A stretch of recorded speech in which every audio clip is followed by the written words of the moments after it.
This is vision magazine of में environment part 5.3। इसमें दिया है कि UN decade on ecosystem restoration. Ecosystem के रिस्टोरेशन के ऊपर यूनाइटेड नेशन ने एक दशक मनाया जा रहा है, किसके ऊपर? इकोसिस्टम रिस्टोरेशन के ऊपर। और इसको कौन सा डिकेड में ये मनाया जा रहा है, किसको बोला जा रहा है कि 21 से लेकर 2030 तक इसको हम क्या करेंगे, एक इकोसिस्टम रिस्टोरेशन डिकेड बनाएंगे, यानी कि उसको ही घोषित किया है और उसके ऊपर वर्क करेगी। स्पेशली ये किसने किया है? यूनाइटेड नेशन की बॉडी है एक, उसका पार्ट है यूनाइटेड नेशन जनरल असेंबली। सबसे पहले इकोसिस्टम रिस्टोरेशन यहाँ देखेंगे। इकोसिस्टम रिस्टोरेशन क्या होता है? पारिस्थितिकी तंत्र पुनर्स्थापन, यानी कि जो डिग्रेड हो चुके हैं, यानी कि निम्नीकृत, क्षतिग्रस्त या नष्ट हो चुके पारिस्थितिक तंत्र का रिस्टोरेशन करना। जो डिग्रेड हो गए हैं या नष्ट हो चुके हैं या कुछ क्षति पहुंची है, उनको क्या करना है? पुनर्स्थापन करना है। जैसा कि फॉर एग्जांपल, अगर किसी जंगल में आग लग गई है, बहुत सारी निम्नीकरण हुआ है, क्षतिग्रस्त हुआ है, तो उसको दोबारा से रिस्टोर करना। ऐसा भी हो सकता है कि वहाँ पर रिसोर्सेज का बहुत एक्सट्रीमली यूज किया जा रहा हो, इससे भी, यानी कि उससे हमें बचाना है उस चीज़ को। साथ ही साथ इसमें आजकल ये भी चल रहा है ना, अर्बन फॉरेस्ट का कॉन्सेप्ट चल रहा है। वारजे का एग्जांपल इसमें सही है कि वो भी एक इकोसिस्टम रिस्टोरेशन का ही एग्जांपल है, क्योंकि रिसोर्सेज का यूज़ सिटीज़ में कितना ज़्यादा होता है, तो पोल्यूशन भी ज़्यादा होता है, तो उसको थोड़ा सा मिनिमाइज़ करने के लिए, यानी कि इकोसिस्टम को रिस्टोर करने के लिए एक विकल्प के रूप में अपनाया जा रहा है जो अर्बन फॉरेस्ट्री है। That is best example ecosystem restoration. और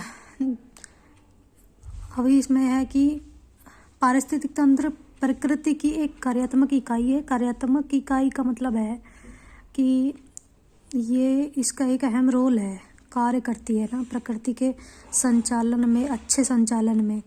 जीवित जीव एक दूसरे और आसपास से भौतिक वातावरण के साथ भी परस्पर क्रिया करते हैं। दिया है ये रहा।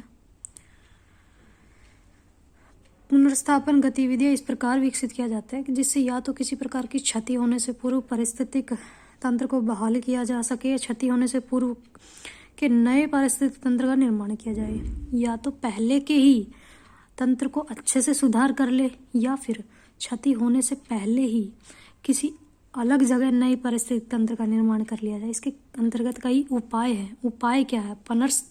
वनस्पति को पुनर्स्थापित करना है।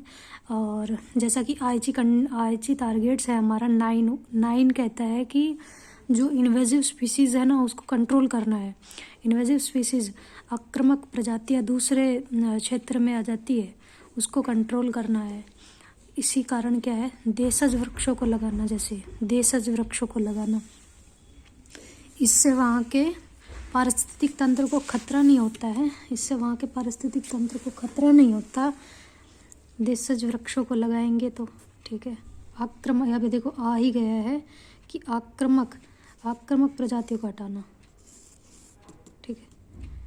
कृषि वानिकी होता है, एक खेत होता है, और इसके जैसे कि साथ में वृक्षों को लगा करके हम डिग्रेडेशन कम कर सकते हैं, सॉइल डिग्रेडेशन कम कर सकते हैं, और भी काफ़ी हेल्प मिलती है इससे। ये भी एक एग्जाम्पल, ये उपाय बताए गए थे, उपाय। और हम ये थोड़ा सा हम इसको देख ही रहे थे कि इकोसिस्टम रिस्टोरेशन वो चीज़ें हैं, वो हमने पहले बता दिया कि रिसोर्सेज का ज़्यादा यूज़ करने से कैसे पारितंत्र को नुकसान होता है, डिग्रेड होता है। तो हमने देख लिया कि इकोसिस्टम रिस्टोरेशन क्या है, ठीक है। और वेटलैंड्स डेवलप करी जा रही है, या जो वेटलैंड एक सिंपल लेक भी है, और मान लीजिए एक स्पेशल स्पीसीज़ का वहाँ पर स्पेशल स्पीसीज़ है, कोई डोमिनेंट है वहाँ, तो हमने उसको और अच्छे से रिस्टोर कर देना है उस लेक को, और इस तरह से लेक को और एरिया में उसको एक्सपेंशन कर देना, जिससे कि क्या होगा कि एक वेटलैंड की फॉर्म में आ जाएगा वो। ऐसा बहुत सा प्रयास है इकोसिस्टम रिस्टोरेशन, ये बहुत सारे इनिशिएटिव इसके लिए चल रहे हैं। बढ़िया एग्जांपल ये भी है कि वारजे अर्बन फॉरेस्ट्री का, तो यहीं से थे ना कि क्या था, पारितंत्र पुनर्स्थापन 1 दशक के संबंध में क्या दिया है कि क्यों मनाया रहे हैं या क्या है। इकोसिस्टम रिस्टोरेशन डिकेड भाई 2021 वाला 30 वाला, इसको जो मना रहे हैं तो उसके संबंध में देखेंगे कि क्यों ये यूनाइटेड नेशन जनरल असेंबली ने कहा है इस दशक को का इकोसिस्टम रिस्टोरेशन का, और इसमें क्या है। तो इसका जो उद्देश्य होगा कि डिग्रेड हो चुकी, ख़त्म हो चुकी पारिस्थितिक तंत्र यानी कि इकोसिस्टम को पुनर्स्थापन कार्य किसी वन विभाग का भी हो सकता है, गवर्नमेंट का भी हो सकता है, पब्लिक प्राइवेट पार्टनरशिप का हो सकता है, वन विभाग का हो सकता है, किसी भी इस तरह के जो इनिशिएटिव है सहकारी समितियों का हो सकता है। पुनर्स्थापन कार्य को व्यापक का मतलब यही होगा ना, ग्राउंड लेवल से अगर आप टॉप पर जाएंगे, यहाँ सहकारी समितियाँ हो गई है, स्थानीय लेवल पे कोई भी एक तंत्र है वो अगर इनिशिएट करता है ऐसे। इसमें एक एग्जांपल है कि आई थिंक आई मिसिंग, मतलब स्थानीय लेवल पे लेकर के स्थानीय लेवल से फिर डिस्ट्रिक्ट लेवल और ये कोऑपरेटिव और ये पब्लिक प्राइवेट पार्टनरशिप, बहुत सारी इनिशिएटिव इनकी पहल से हो सकते हैं।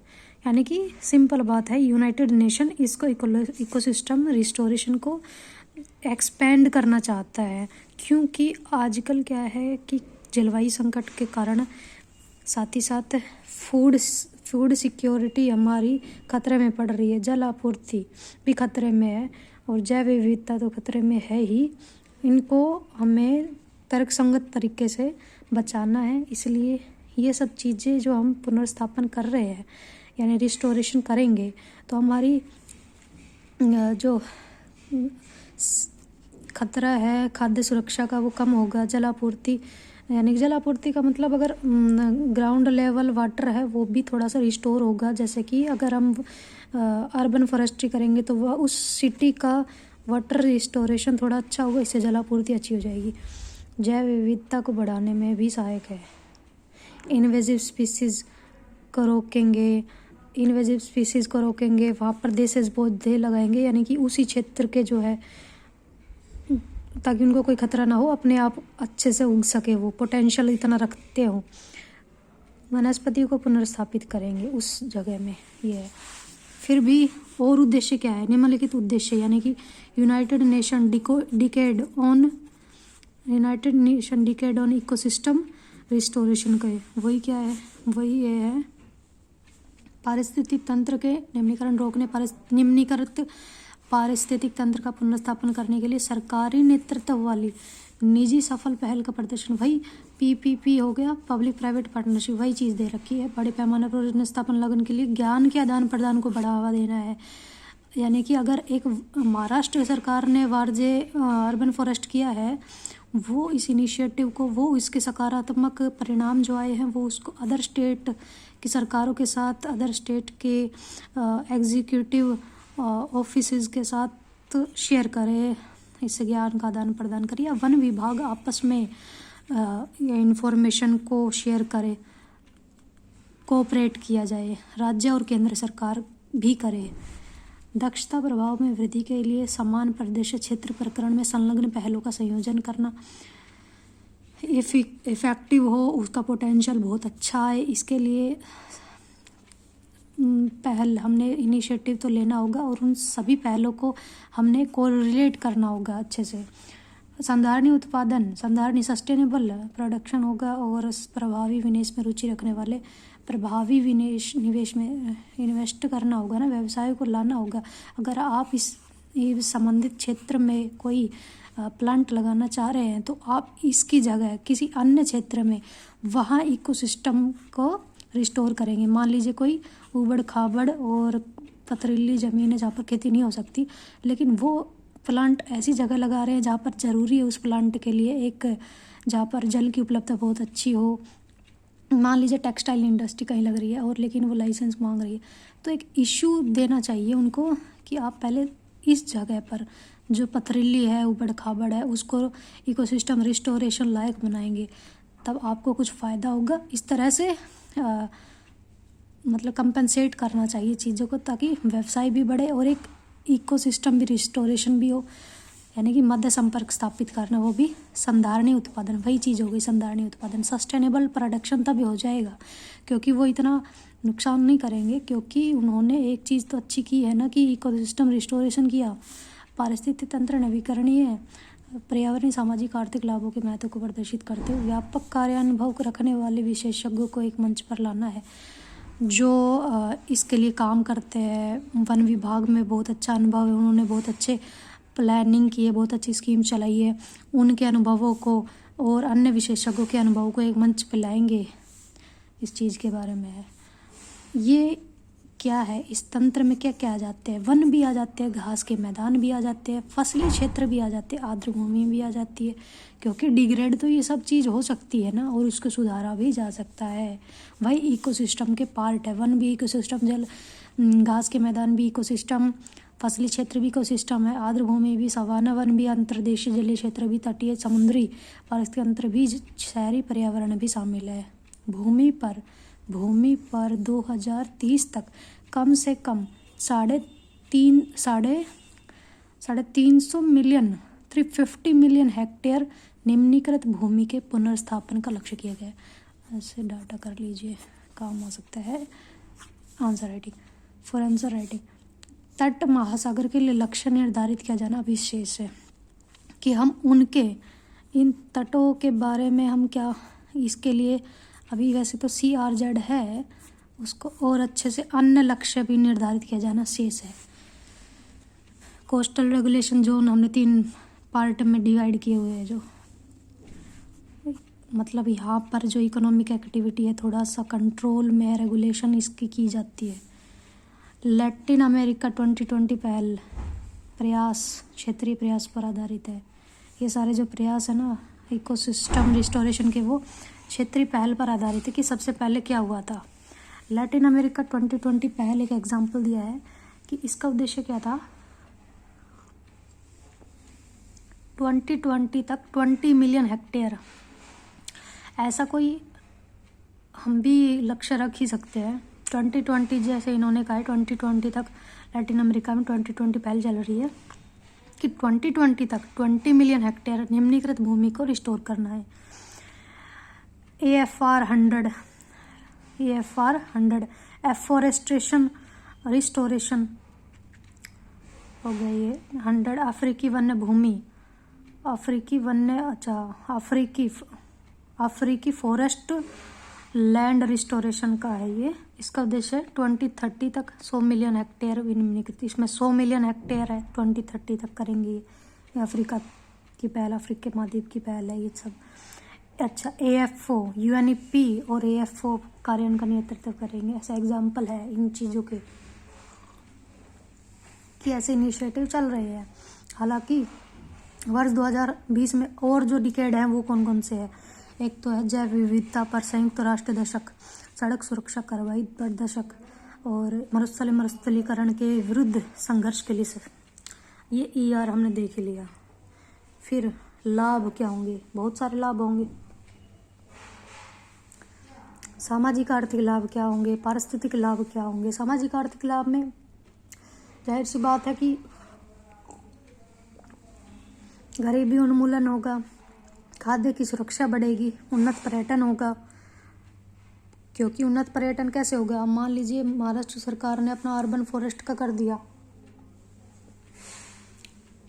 कम से कम वहाँ पर लोग सैर सपाटे के लिए आ ही जाएंगे। एक पर्यावरणीय निम्नीकरण से उत्पन्न संघर्ष और पलायन को रोक सकता है कि भाई इस सिटी में बहुत पोल्यूशन है, उसके माइग्रेट होने लग जाए लोग, क्या पता, तो उस चीज़ को मिनिमाइज तो हो ही सकता है ना, संघर्ष पलायन को रोक सकता है। और निर्धनता उन्मूलन ये भी कम होगा, और निर्धनता उन्मूलन होगा, खाद्य सुरक्षा भी बढ़ेगी क्योंकि उच्च गुणवत्ता वाले पौधों का उत्पादन होगा। अच्छी मृदा होगी, तो अच्छी मृदा कैसे होगी, जैसे हमने बोला ना कि अगर खेत के चारों ओर, जैसे एक एग्जाम्पल है छोटा, ये खेत के चारों ओर अगर पौधे लगाए जाएंगे, पेड़ लगाए जाएंगे, तो उससे मृदा स्वस्थ रहेगी, मृदा में यह बहुत ज़्यादा डिग्रेड नहीं होगी और फसल अच्छी होगी।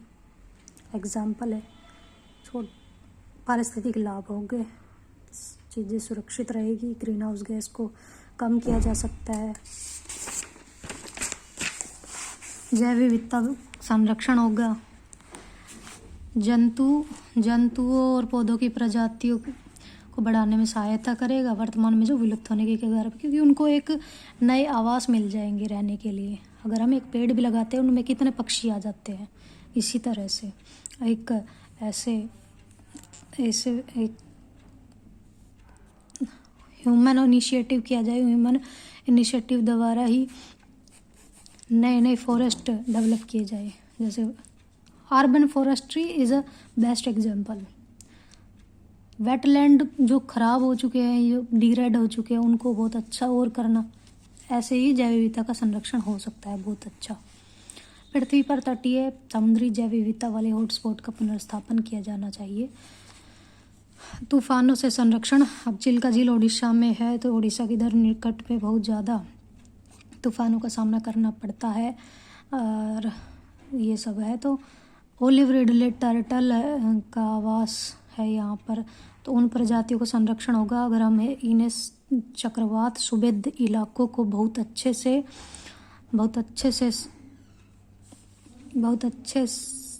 रिस्टोरेशन यहाँ पर करते हैं, तो इनके रहने योग्य आवास का बहुत अच्छा रिस्टोरेशन करते हैं। तो अंतर्राष्ट्रीय प्रतिबद्धताएं हैं, SDGs हैं, ये जलवायु समझौता है, आईची जैव लक्ष्य हैं, उनको भी हमारे लिए उनकी जिम्मेदारी है, तो वो सब करेंगे तो भी अच्छा रहेगा, पूर्ण हो जाएगी ना वो सब चीज़ें। ये पढ़ रहे थे हम लाभ, इसके लाभ पढ़ रहे थे हमने। सबसे पहले देखा था कि इकोनॉमिक रिस्टोरेशन, फिर देखा था कि जो UN डिकेड मना रहा है किस पे, इकोसिस्टम रिस्टोरेशन पर, वो देख लिया कि ये डिकेड में लक्ष्य क्या क्या है, लक्ष्य देख लिए थे। फिर थोड़े एग्जांपल देख लिए थे कि जैसे अमेरिका में, लैटिन अमेरिका में क्या हो रहा है, और अफ्रीका में उन्होंने क्या कहा है कि 2030 तक 100 मिलियन हेक्टेयर करेंगे रिस्टोरेशन, और 2020 लैटिन अमेरिका कह रहा है 20 मिलियन हेक्टेयर निम्नीकृत भूमि का पुनर्स्थापन करेंगे। ऐसे ही वैसे दशक और भी थे, जैसे कि बायोडाइवर्सिटी पर था, UN द्वारा ही कहा गया कि डिकेड मनाया गया 2020 में ही समाप्त हुआ जो, और सड़क सुरक्षा पर कार्रवाई का दशक भी 2020 में हुआ, यानी कि ये 2010 से चल रहे होंगे ना, 2010 से 20 तक, क्योंकि 2020 में समाप्त होने वाले हैं। तो हो गए हैं जो जैव विविधता पर संयुक्त राष्ट्र दिवस, सड़क सुरक्षा वाली कार्रवाई, तो इन पे भी हमें थोड़ा सा पढ़ना चाहिए, क्योंकि ये भी 2020 में समाप्त ही हुए हैं, इसलिए मरुस्थलीकरण वाला तो इम्पोर्टेंट है ही, और रिलेट इनको करना ही चाहिए। आवश्यकता क्यों है, सिंपल सी बात है, हमने बेनिफिट्स देख के तो आवश्यकता तो उनको देख के बता ही सकते हैं ना कि अगर ये नहीं करेंगे तो ये नुकसान में आ जाएगी, उल्टा हो जाएगा ना, जैव विविधता संरक्षण नहीं होगा, पृथ्वी पर तटीय समुद्री जैव विविधता हॉटस्पॉट का पुनर्स्थापन खतरे में पड़ जाएगा। ऐसे अंतर्राष्ट्रीय प्रतिबद्धता को पूर्ण नहीं करेंगे तो एक छाप जो है हमारी इंडिया की वो भी खराब होगी, और साथ साथ प्रतिबद्धता भी इतनी सुनिश्चित नहीं हो पाएगी, अंतर्राष्ट्रीय संबंध भी हमारे खराब होंगे। वही है कि आवश्यकता क्यों है, तो इसीलिए ये आवश्यकता है, इन लाभों को पूर्ण करने के लिए आवश्यकता है, क्योंकि स्थलीय पारिस्थितिक तंत्र का अगर हम देखेंगे, फिर जलीय पारिस्थितिक तंत्र देखेंगे, ये दोनों चीज़ें अगर देखेंगे तो स्थलीय में वनावरण में निरंतर गिरावट हो रही है, विश्व का वन्य क्षेत्र निरंतर गिर रहा है। 2010 के बाद तो लगभग 70 मिलियन हेक्टेयर वन भूमि नष्ट हो चुकी है, 70 मिलियन हेक्टेयर, 2000 के बाद नष्ट हो चुकी है। अच्छी चीज़ है, लिख सकते हैं। इफेक्टिव दिखाती है कि 70 मिलियन हेक्टेयर, बताइए, बंद खत्म हो जाएगी। इसके कारण कार्बन सिंक में कमी आई है। कार्बन को रिस्टोर करने की जो कैपेसिटी होती है वायुमंडल में, उसमें कमी आ चुकी है। क्योंकि वन अगर कम होंगे, वन एरिया कम होगा, वन क्षेत्र कम होगा, तो कार्बन सिंक में कमी आ जाएगी ना, क्योंकि जितना रिस्टोर कर रही थी उतना रिस्टोर नहीं कर पाएगी, कार्बन को स्टोर नहीं कर पाएगी, एब्जॉर्ब नहीं कर पाएगी कार्बन को, प्रजातियों के प्रवास को क्षति पहुंचेगी। भूमि उर्वरता में गिरावट हो जाए, 20% भूमि भूभाग उत्पादकता में गिरावट देखी गई है। इससे खाद्य सुरक्षा संकट आ जाएगा और SDGs सेकंड खतरे में पड़ जाएगा अगर खाद्य सुरक्षा संकट में पड़ जाएगी तो, क्योंकि फिर हम सभी को ये भुखमरी समाप्त करने का लक्ष्य प्राप्त नहीं कर पाएंगे, क्योंकि अगर डिग्रेड ऐसे ही भूमि होती चली जाएगी तो उत्पादकता गिरावट होती चली जाएगी। तो इसलिए हमें क्या करना होगा, कृषि वानिकी करनी होगी और संधारणी खेती करनी होगी, इस तरह बढ़ना चाहिए। इसलिए भूमि की उर्वरता में गिरावट कम हो सकेगी। इसलिए आवश्यकता क्यों है, क्योंकि गिरावट हो रही है उर्वरता में, इसलिए हमें कम करना होगा। इसलिए तो पारिस्थितिक तंत्र पुनर्स्थापन की जरूरत है। तो ज़रूरत क्यों है, यही दिया हुआ है। भूमि क्षरण का आर्थिक प्रभाव होगा, है ना। जलीय पारिस्थितिक तंत्र में आर्द्र भूमि क्षेत्र में कमी हो रही है, इसलिए हमें पारिस्थितिक तंत्र पुनर्स्थापन करना है। और तटों पर संकट है चक्रवात वगैरह का, इसलिए भी हमें डेड जोन बन रहे हैं। इसलिए भी प्रवाल भित्ति भी गिरावट हो रही है, प्रवाल भित्तियों में चक्रवात के कारण और पोल्यूशन के कारण है। ये माइक्रो प्लास्टिक होते हैं बहुत सारे समुद्र में, उनके कारण, और तेल रिसाव होता है जहाज़ों से, उसके कारण प्रवाल भित्तियों को खतरा है। मृत क्षेत्र बन रहे हैं, क्योंकि ये लेयर ऐसी बन जाती है यहाँ बीच में, ये जो है डेड जोन बन जाते हैं। डेड जोन नीचे ऑक्सीजन अच्छी नहीं मिल पाती इनको, क्योंकि यहाँ पर तेल गैस रिसाव माइक्रो प्लास्टिक्स का ऐसे हो जाता है, यूट्रोफिकेशन ज़्यादा हो जाता है। ये बेसिक्स इन्वायरमेंट ही है। उच्च कार्बन उत्सर्जन हो रहा है, इसलिए भी हमें इकोसिस्टम रिस्टोरेशन करने की ज़रूरत है। उच्च कार्बन उत्सर्जन हो रहा है इसलिए, ठीक है। फिर चुनौतियां है क्या भाई, इकोसिस्टम रिस्टोर करने की बात तो कर रहे हैं, लेकिन इसमें चुनौतियां क्या क्या आएगी। वित्तीय निवेश सबसे बड़ी बात, दीर्घकालिक प्रक्रिया है, एकदम से फॉरेस्ट नहीं लग जाएगा।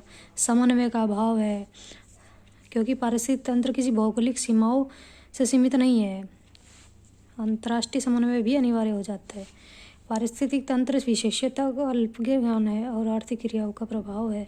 अगर ऐसे फॉरेस्ट लगाएंगे, मतलब ज़्यादा इन्वायरमेंटल प्रोटेक्शन पर ध्यान देंगे, तो हमारी आर्थिक गतिविधियाँ प्रभावित हो सकती है। वो थोड़ा चुनौतियाँ में बताया गया है, लेकिन बहुत इम्पोर्टेंट तो है ही इकोसिस्टम रिस्टोरेशन करना, क्योंकि उसके बेनिफिट बहुत और ज़्यादा होंगे। हालांकि वो दीर्घकालिक होगा, लेकिन एक सपोर्ट बहुत ज़्यादा होगा।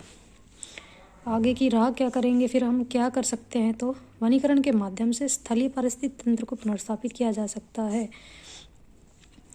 जो मैंने अभी बताए हैं वही सारे पॉइंट रिपीट होंगे कि आगे की राह, यानी कि भाई चुनौतियाँ बेशक आती हो, लेकिन हमने वनीकरण तो करना ही होगा ताकि हम इकोसिस्टम रिस्टोर कर सके। फिर राजनीतिक इच्छा शक्ति को बढ़ाने हो गया, वैज्ञानिक अनुसंधान को प्रोत्साहित करना होगा, जैसा कि फॉर एग्जांपल मैं ऐसा कह रहे हैं कि सुंदरवन के जो 7 के इलाके हैं, वहाँ पे बोला जा रहा है कि सैलिनिटी ज़्यादा हो गई है, बार बार चक्रवात, बाढ़ के कारण, चक्रवात के कारण, या समुद्र के पानी का क्षेत्र बढ़ने के कारण। तो वो जो भूमि है, धान वगैरह यहाँ पर इतना एफिशिएंट नहीं हो पाया, कमी आई उत्पादन में।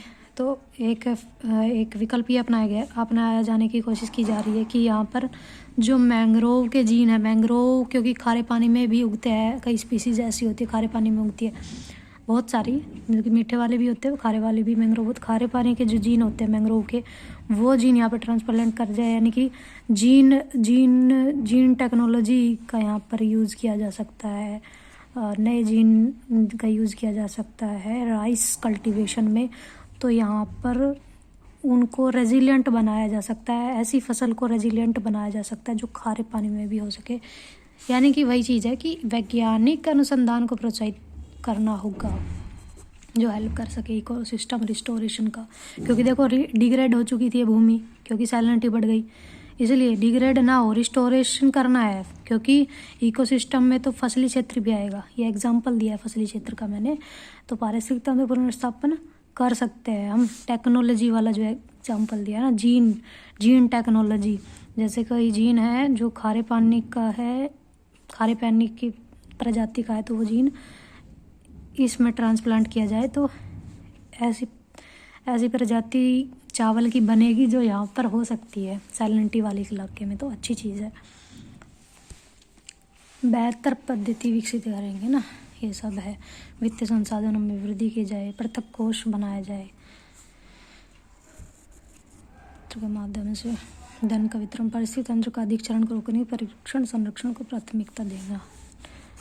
कंप्लीट फर्स्ट ये टॉपिक जो है हमारा कंप्लीट हो चुका है। Thank you.